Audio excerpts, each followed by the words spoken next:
Hi friends, എല്ലാവർക്കും നമസ്കാരം. എല്ലാവർക്കും എൻ്റെ ചാനലായ കുക്കിംഗ് അറ്റ് മേഫ്ലവറിലേക്ക് സ്വാഗതം.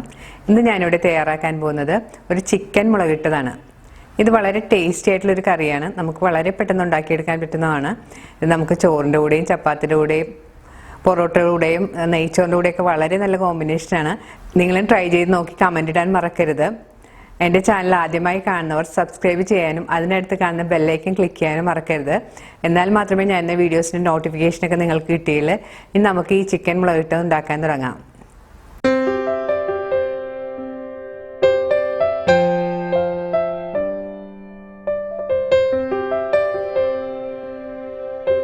കോഴിമുളകിട്ടത് ഉണ്ടാക്കാനായിട്ട് ഞാനിവിടെ എടുത്തിരിക്കുന്നത് 1 കിലോ ചിക്കനാണ്. അത് ഇതുപോലെ കഷ്ണങ്ങളായിട്ട് മുറിച്ച് വെച്ചിട്ടുണ്ട്.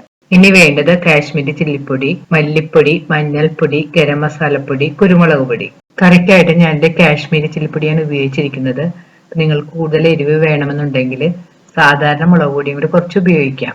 മുളക് പൊടിയുടെ അളവ് നിങ്ങളുടെ ഇഷ്ടത്തിനനുസരിച്ച് കൂട്ടുകയും കുറയ്ക്കുകയും ചെയ്യാം. 2 തക്കാളി ചെറുതായിട്ട് അരിഞ്ഞത്, സവാള 2 നീളത്തിൽ അരിഞ്ഞത്, വെളുത്തുള്ളി ചതച്ചത്, പച്ചമുളക്, വേപ്പില, ഇഞ്ചി ചതച്ചത്, ഉപ്പുപൊടി, ആവശ്യത്തിന് എണ്ണ. കറി ഉണ്ടാക്കാനായിട്ട് ഒരു പാനിൽ വെളിച്ചെണ്ണ ഒഴിച്ച് ചൂടാക്കാം. എണ്ണ നല്ലതുപോലെ ചൂടാ വരുമ്പോൾ അതിലേക്ക് കറിവേപ്പിലയും പച്ചമുളകും അരിഞ്ഞു വെച്ചിരിക്കുന്ന സവാളയും ചേർത്ത് നല്ലതുപോലെ വഴറ്റി കൊടുക്കണം.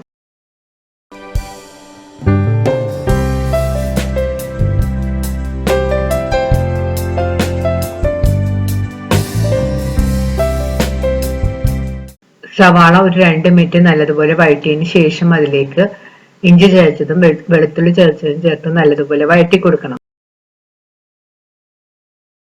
സവാള നല്ലതുപോലെ വഴറ്റി നല്ല സോഫ്റ്റായി കളർ മാറി തുടങ്ങുമ്പോൾ അതിലേക്ക് നമുക്ക് എടുത്തു വെച്ചിരിക്കുന്ന കാശ്മീരി ചില്ലിപ്പൊടി, മല്ലിപ്പൊടി, മഞ്ഞൾപ്പൊടി, ഗരം മസാലപ്പൊടി, കുരുമുളക് പൊടിയും ചേർത്ത് നല്ലതുപോലെ വഴറ്റി കൊടുക്കാം.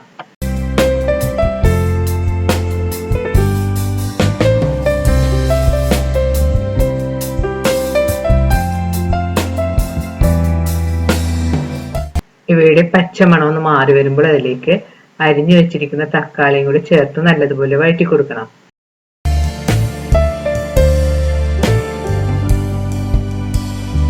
ഈ സമയത്ത് നമുക്ക് ഇതിലേക്ക് ആവശ്യത്തിനുള്ള ഉപ്പുപൊടിയും കൂടി ചേർത്ത് കൊടുക്കണം.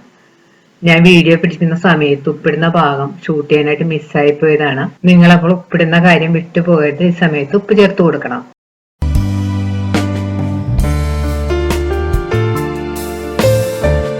ഇപ്പോൾ തക്കാളിയൊക്കെ ഒന്ന് ഉടഞ്ഞു വന്നിട്ടുണ്ട്. ഇനി നമുക്ക് ഇതിലേക്ക് മുറിച്ചു വെച്ചിരിക്കുന്ന ചിക്കൻ കഷ്ണങ്ങൾ ചേർത്ത് നല്ലതുപോലെ മിക്സ് ചെയ്ത് യോജിപ്പിക്കണം. മസാലകളെല്ലാം ഒന്ന് ചിക്കനിൽ പിടിക്കുന്നവരെ നല്ലതുപോലെ ഒന്ന് മിക്സ് ചെയ്ത് കൊടുക്കണം.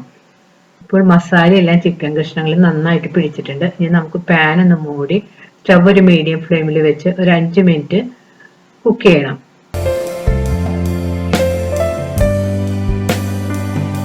5 മിനിറ്റിന് ശേഷം മൂടി മാറ്റി ഒന്ന് നന്നായിട്ട് മിക്സ് ചെയ്ത് കൊടുക്കണം. അതിനുശേഷം ഇതിലേക്ക് ആവശ്യത്തിന് വെള്ളം ചേർത്ത് കൊടുക്കാം.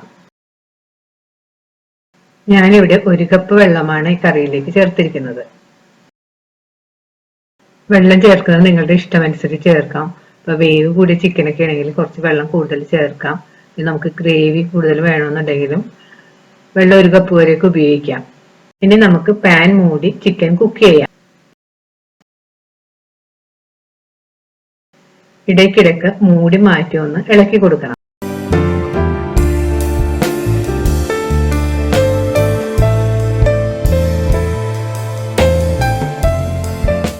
ഇപ്പോൾ നമ്മുടെ ചിക്കൻ കഷ്ണങ്ങളെല്ലാം വെന്ത് കറി ഒന്ന് കുറുകി എണ്ണയെല്ലാം തെളിഞ്ഞ് പാകമായി വന്നിട്ടുണ്ട്.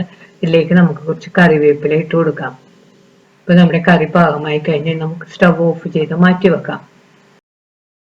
ഈ കറി നമുക്ക് ചൂടോടെ ചോറ്, ചപ്പാത്തി, പൊറോട്ട, നെയ്ച്ചോറ് ഇവയുടെ കൂടെ എല്ലാം നല്ല കോമ്പിനേഷനാണ്. ഇത് നിങ്ങളും ട്രൈ ചെയ്ത് നോക്കണം. ഇത് വളരെ ഈസി ആയിട്ട് ചെയ്തെടുക്കാൻ പറ്റുന്ന ഒരു കറിയാണ്. ഇത് ബാച്ചിലേഴ്സിനൊക്കെ പറ്റിയൊരു നല്ല റെസിപ്പിയാണ്. നിങ്ങൾ ട്രൈ ചെയ്ത് നോക്കി ഈ വീഡിയോ ഇഷ്ടപ്പെടുകയാണെങ്കിൽ ലൈക്കും ഷെയറും കമന്റും, സബ്സ്ക്രൈബ് ചെയ്യാത്തത് സബ്സ്ക്രൈബ് ചെയ്യാനും മറക്കരുത്. വീണ്ടും പുതിയ റെസിപ്പിയുമായി നമുക്ക് കാണാം. Thank you.